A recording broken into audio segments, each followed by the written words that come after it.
WNST, still trying to get over the old chest cold. I hope the flu has flown away at this point, but I am working via satellite here, so there's no chance I'm going to get Bill Cole from Cole Roofing sick through these airwaves here. But we welcome him in. Of course, Cole Roofing, one of our sponsors, along with Pfister Energy. But, you know, Billy, I don't know you from the business community as much as I know you from, like, you being on road trips and being a Ravens guy and an Orioles guy, and your dad and your company always being supportive of the local teams. And this is a really weird period of time right now, man. This is the first time in a long time where I think there is no hope for a championship for our city this week. And I say that, you know, knowing full well miracles happen. Hell, they had a parade in Philadelphia last week, right? But no one is looking at the Orioles as being a contender. And I don't know that anybody the Ravens' biggest problem is selling tickets right now, but I don't think anybody thinks they're poised for a championship either. And we all know the Terps are scuffling, right? Yeah, man. Happy to be here. Thanks for having me. Not interested or concerned about the Orioles from a standpoint of totally have no idea and unconcerned, right? Like no excitement, no energy, nothing. Just nothing there. Well, but we're used to that, right? I mean, we had a long stretch where this was par, you know, as they would say in the golf game, right? Like, we have to go back to that. And I guess it was a nice little comfortable period for 5 years where, like, you sort of knew in June or July you'd put the games on and, you know, I mean, Weeders would be running around out there and we'd have some pitching and Buck. I mean, ever since Buck's gotten here, there's been, I don't know that we ever thought they were the best team in baseball, even in 2014 when they lost, but there was a feeling like, hey, they can win 90, 95 games this year, and then in October anything can happen. That's not where we are, and everyone's asking me what's going on. I'm wondering who's going to the games this summer. If you're not going to go to the Ravens games, why are you going to go to the Orioles games? Yeah, I think the hope dies slowly, so it takes 10 years to give up hope. And then immediately you can jump back in and be excited. And then, you know, again, for a period of time we were comfortable that, to your point, maybe we didn't think we were definitely going to win the World Series, but we were definitely going to pay attention. Well, you felt like they were trying. It feels like right now they're not trying, and I think as a business owner, you being a business owner, that's the most offensive thing in the world for me with them, with all the money they have, to not try. And that's not just an Oriole problem. I mean, we're talking about that around Major League Baseball right now. Yeah, I agree. Show me something. Give me something to root for. Give me something to you know, build that hope. And like I said, it doesn't take much, right? I mean, we are skewed to be hopeful and put our orange-colored glasses on and want to believe that we could be good. But when you don't even hear anything, there's nothing to get hopeful about. Well, and they're going to start playing baseball in 6 weeks. Spring training's underway. I mean, I saw spring training get underway on Tuesday, and I saw them sending out links and tweets from guys pitching and catching on backfields and whatever. And I'm thinking to myself, who are you fooling? That's really the hardest part for me. But I thought that for almost 15 years, and people would call and scream at me about being a Debbie Downer about the team. But I saw Sidney Ponson. I knew they were incapable of winning at that point. I think even the most astute fan right now is scratching their head about the Orioles. And then there are the Ravens, right? The Ravens season tickets have started to come out now. The Bills are starting to come. What are you hearing in your community? You do a lot, but you're on every roof in Baltimore half the time talking to business owners. I spent some time with some folks from a bank the other day and said their season books are coming back. And, there's some real trepidation here about investing in this and saying, I still want to be a Ravens fan. I think that's something we've never talked about on the radio here from 1995, 1996 when we got the team, which was, hey, are you going to support the Ravens this year? That's never been a topic around here.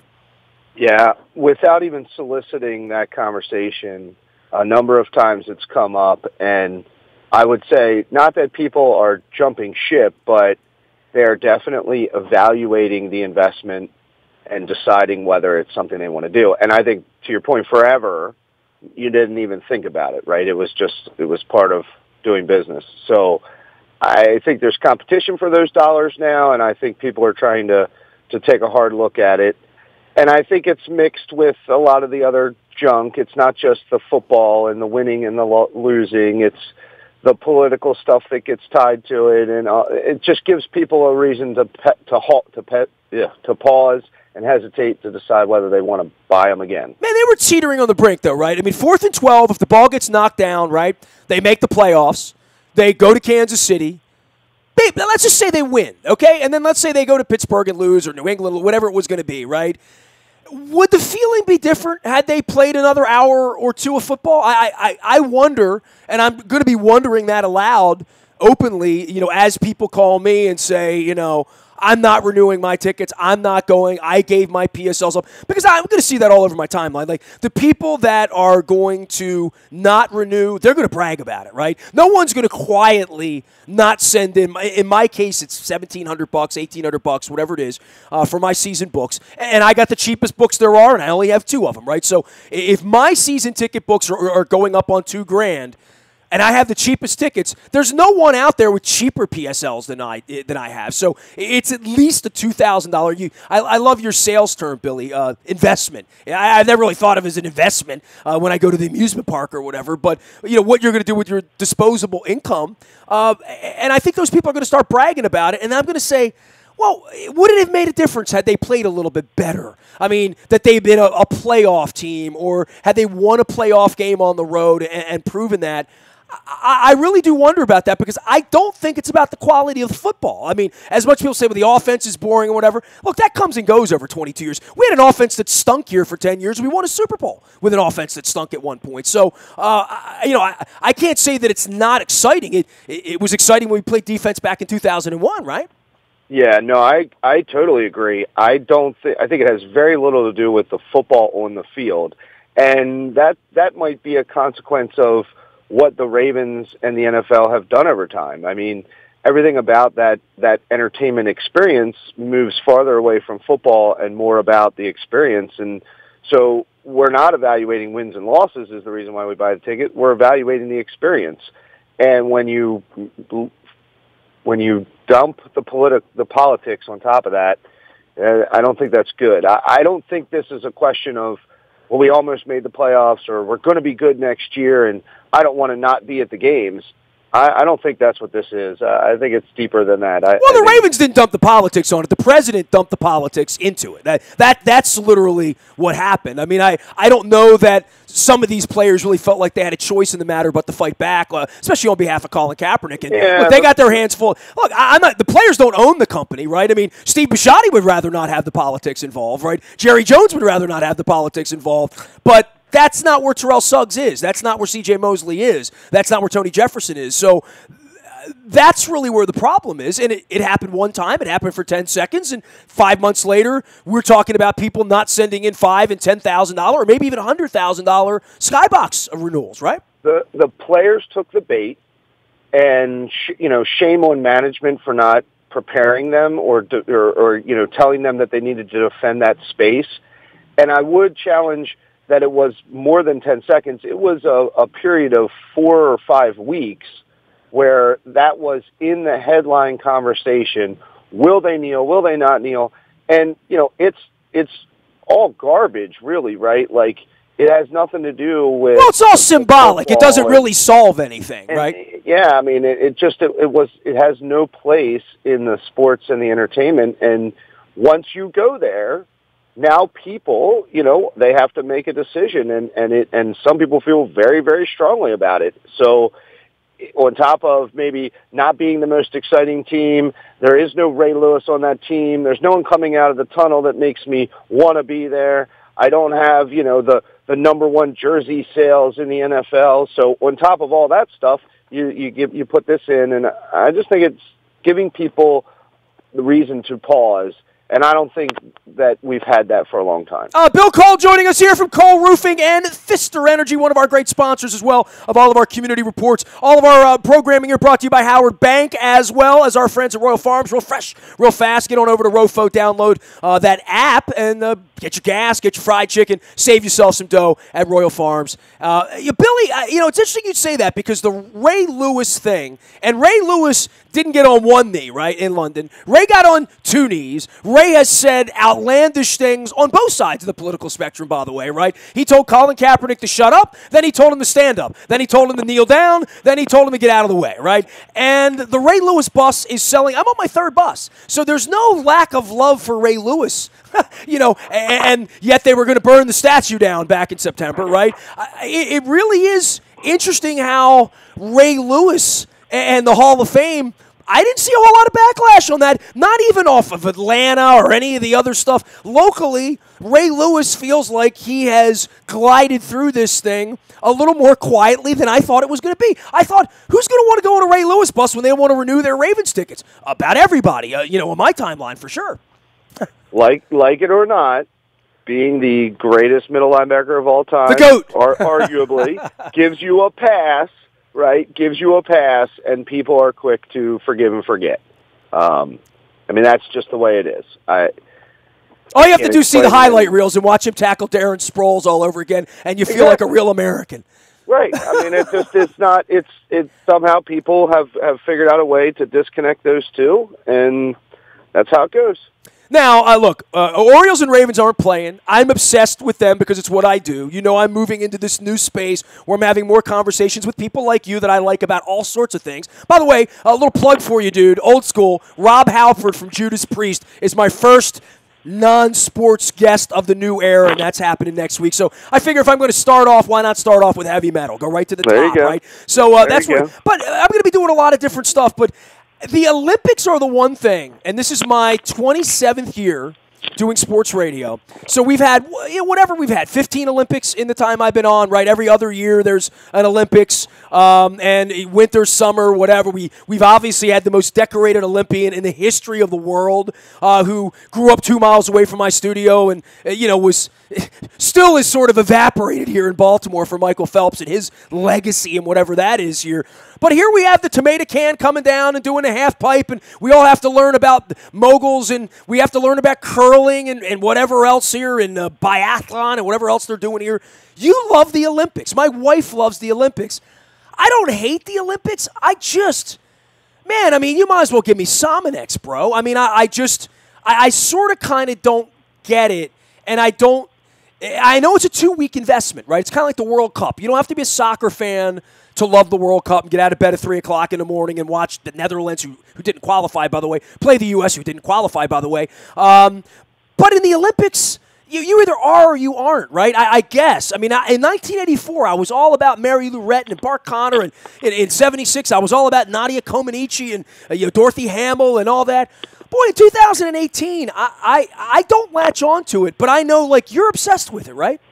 Yeah, I think it's the appreciation for the hard work and the no-name athlete. And, if the TV people do a good job of telling me the story and I can latch on to this person on, Monday and watch them on Wednesday or Friday. And it is a USA Today society, right? I just want a quick story. Give me a quick story, have them go down the ramp, put them on the podium, and let me cry while they play the anthem, right? And if we could do all of that in 48 hours, good, I'm done. It's a lot better than a baseball season.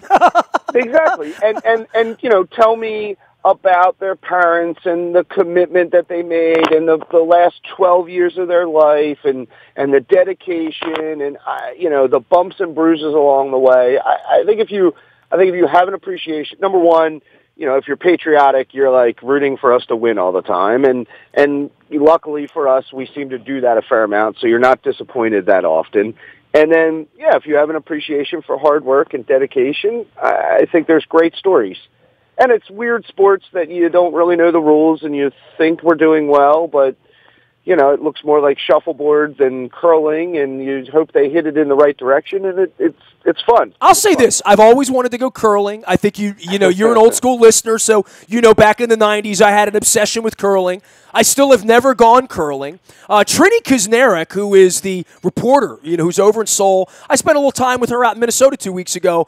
We become friends over the years, and she's the curling person, right? So, she is an expert on the Norwegian curling team and the Canadian curling team or whatever. And she's actually from Wisconsin, but she's never curled, as a kid. And I'm I thought everybody from Wisconsin and Minnesota curled. So I was in Minnesota last week, and I had a chance to go curling, but, I didn't do it. I also had a chance to go ice fishing, which is something I'll never do, I don't get that.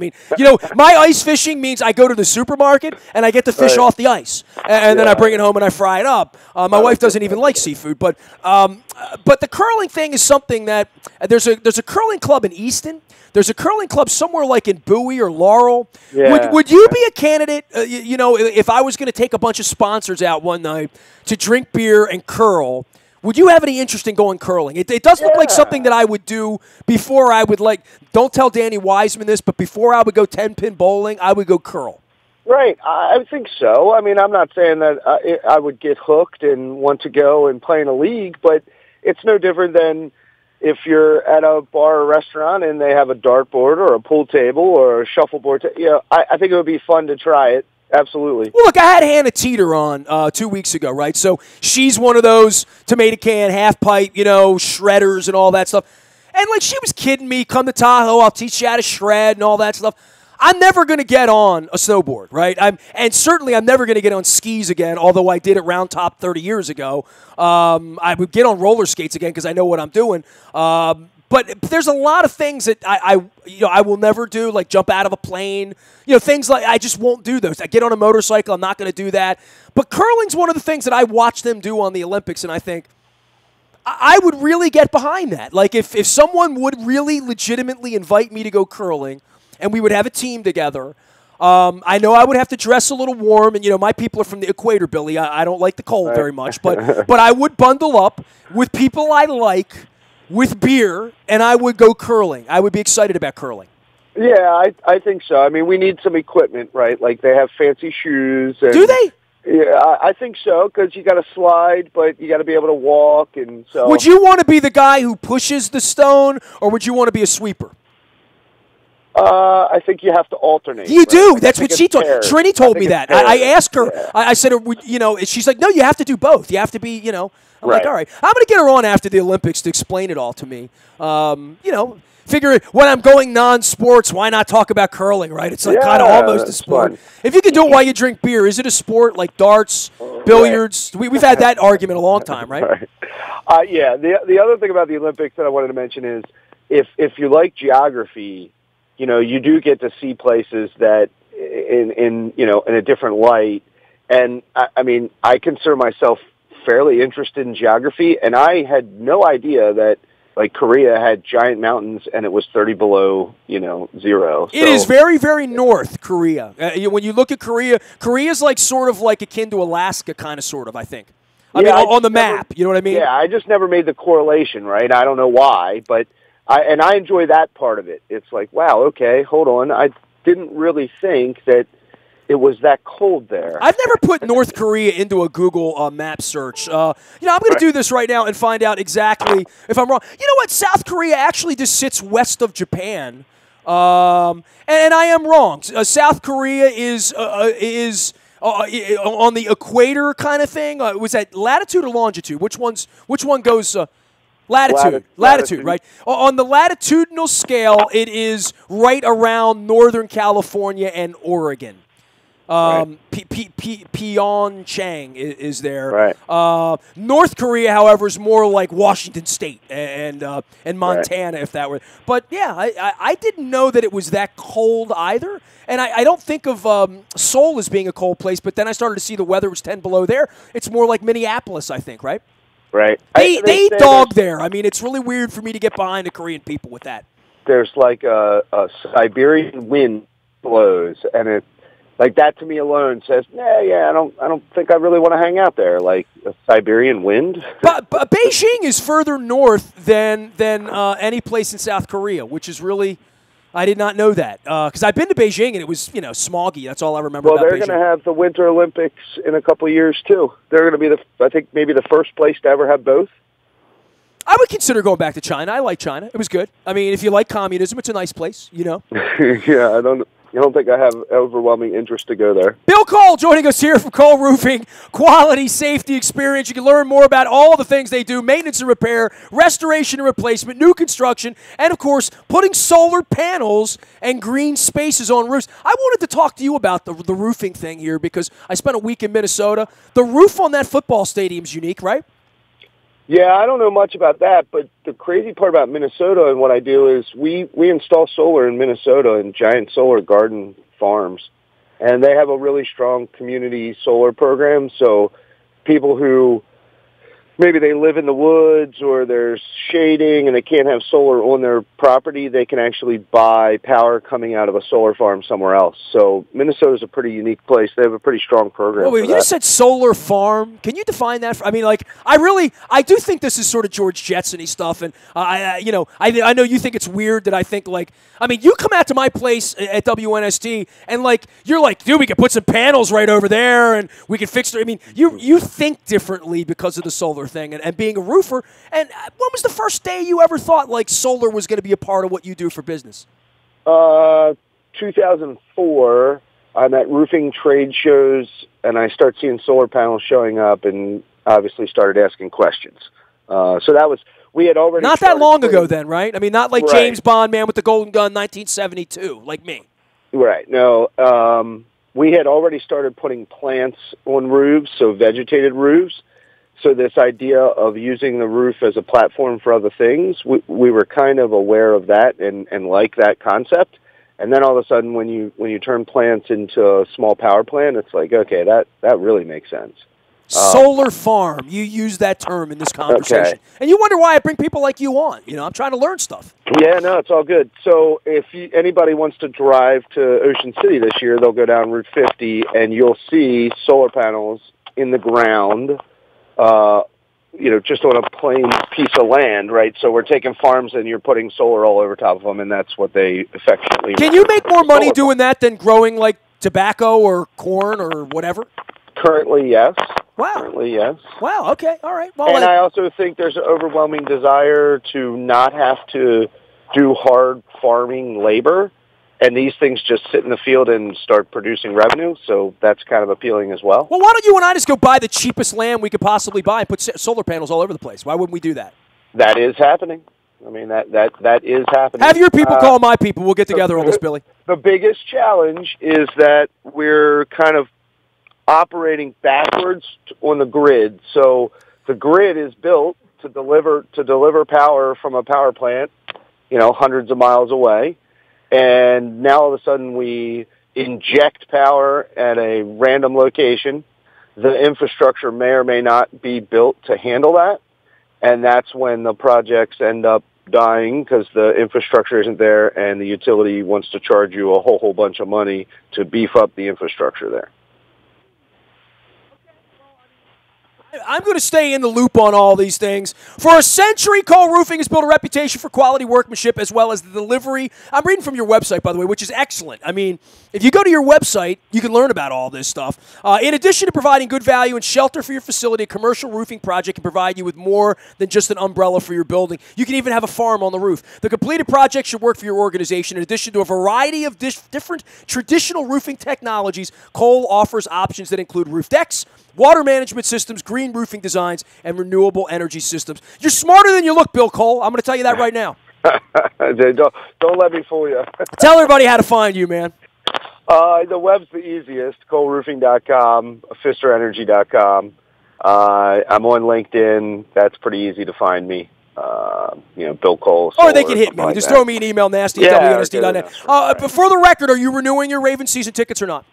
Yeah, I think I am. Yeah. Good boy. There you go. Stay with us, man. Stay with the local. I'm in the sports business, Billy. I need people to care about the football team. It's kind of everything is better. Everything is better when they're winning, and everything is better when everyone's excited about it. Dude, you ever been to Philadelphia? You've been to Philadelphia in your life once or twice? Sure, lots. Those people, don't tell anyone, they're happy right now, okay? Come on.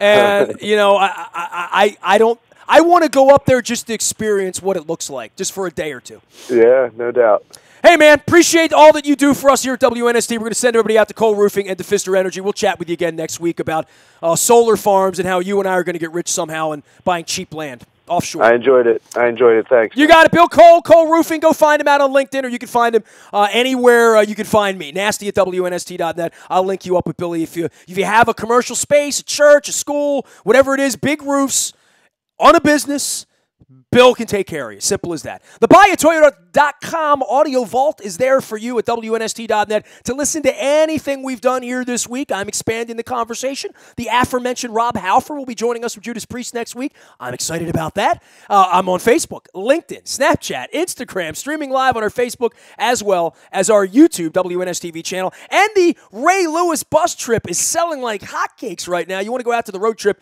tab at WNST.net and get all aboard for Canton, including the Hall of Fame game. Just what we need, a fifth fake football game in August in Canton. I'm sure John Harbaugh's excited about that. But we also are offering a bus early to go out for that. We got baseball, the Rock and Roll Hall of Fame, all sorts of fun stuff involved there. Go to the Road Trips tab. I am Nestor. We are WNST.net, AM 1570 and WNST Towson, Baltimore, and we never stop talking Baltimore sports.